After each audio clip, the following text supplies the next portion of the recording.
Welcome back. My head is cold. It is cold in North Carolina. But chapter 15. Then what? Kathy asks. You can't stop there? Elise leaned forward. Why was he running around in so little clothing? Olivia stood up. That is a whole other story. Anyone want some more wine? How about ice cream? The women followed her into the kitchen.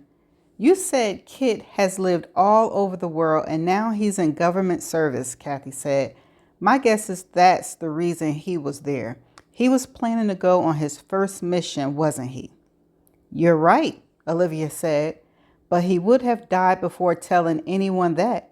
Country was first to him. I just thought he was an exhibitionist and a predator she waved her hand, everything bad. You hated him, but were fascinated by him, Kathy said. Olivia scooped ice cream into bowls. That's exactly what I was.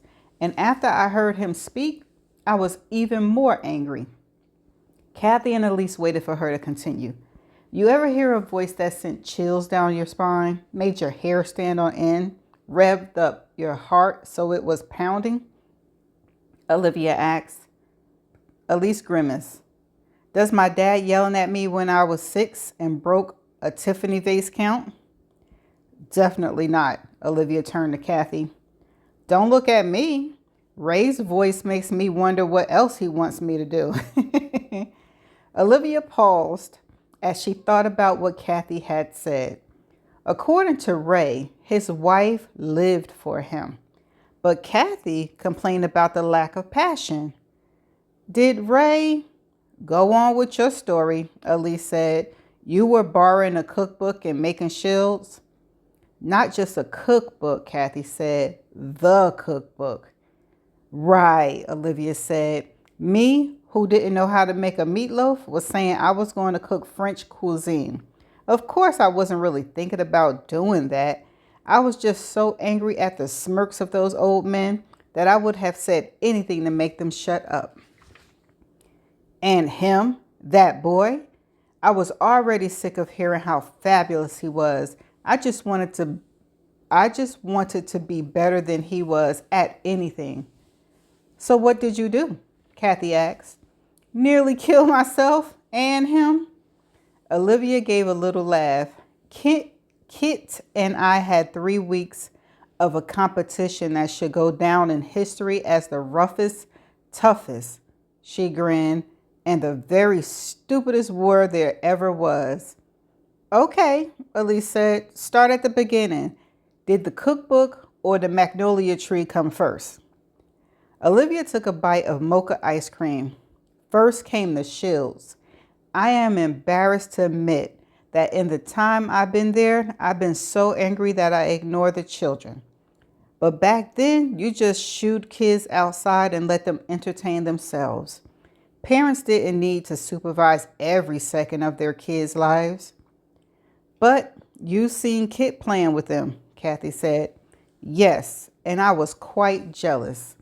Anyway, I took a big cardboard box, some shears, string, tape, and foil out under the tree. The kids trailed behind me like baby ducks. It didn't occur to me that I was doing everything outside so that the worthless boy could see what I was doing.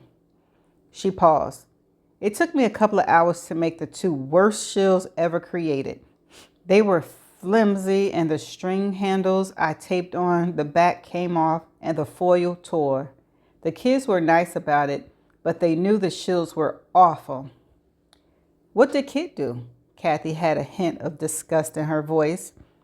If it had been Ray, he would have shown up with some handcrafted masterpiece just so he could win. That's sort of what happened.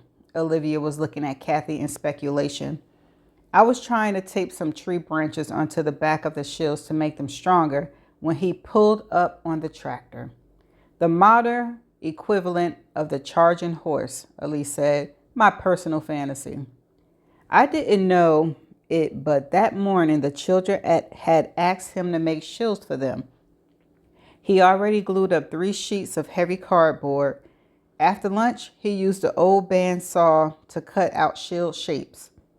Is that fair? You didn't have any tools, Kathy said. That's what I thought too. On the back, he bolted 2 wooden handles, but vertical. Beside them, he used shoelaces to tie on wide pieces of leather.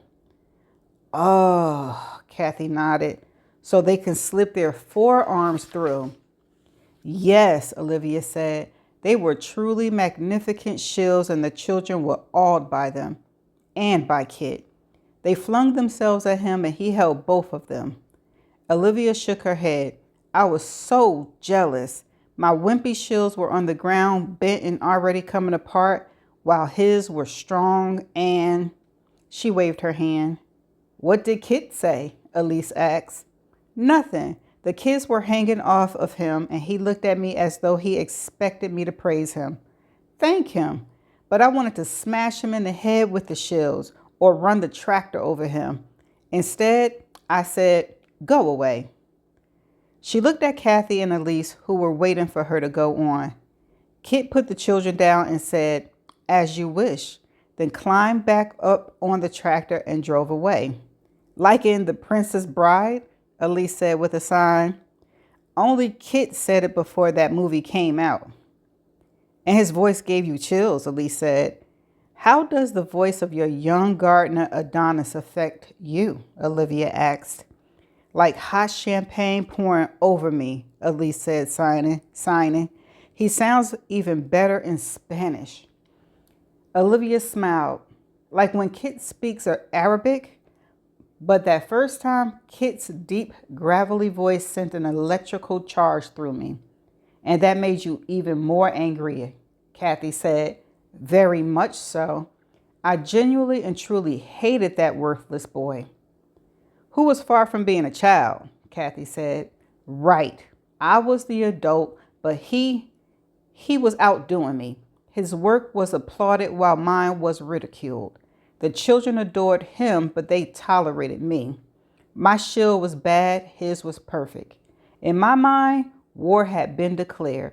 I had to prove that I was better than he was. Kathy opened a bottle of wine.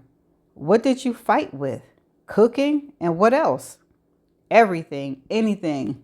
Olivia closed her eyes for a moment. For 3 weeks, I nearly killed myself. Remember the movie about the woman who cooked everything in Julia Child's book? I almost did it before she did. Duck a l'Andre, Conquille Saint Jacques, and Bavarian cream. I canned grape jam, marmalade, and gallons of apple butter. I made huge pots of soup, and these are all French words, y'all, and froze them. I bet the old men loved that, Kathy said.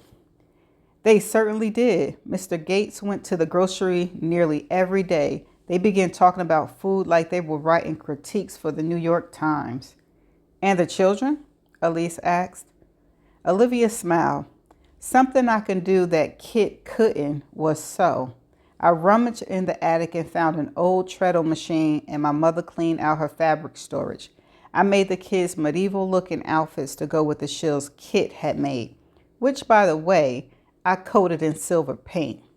Thanks to lessons in set designs, I put a blue dragon on Ace's and a white unicorn on Letty's. I got hugs and kisses for that one.